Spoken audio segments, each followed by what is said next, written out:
ఒకమ్మాయికి కొత్తగా పెళ్ళై తన అత్తారింటికి వచ్చి ఉంటుంది. ఒకరోజు భర్త సాయంత్రం పని నుండి తిరిగి ఇంటికి రాగానే ఫ్రెష్ అప్ అయి వంటగదిలోకి వెళ్ళి, హే, వంట చేస్తున్నావా?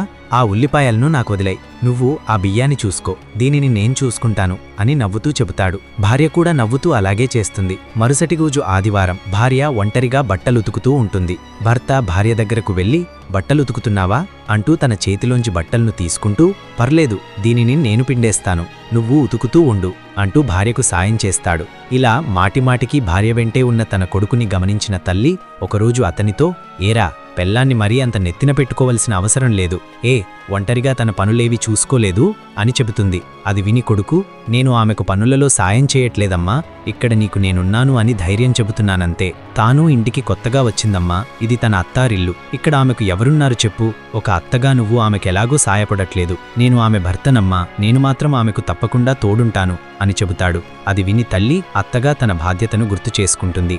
ఈ కథపై మీ అభిప్రాయాన్ని తప్పకుండా కామెంట్ చేసి తెలియచేయండి. వీడియో నచ్చినట్లయితే ఒక లైక్ చేసి వెళ్ళండి.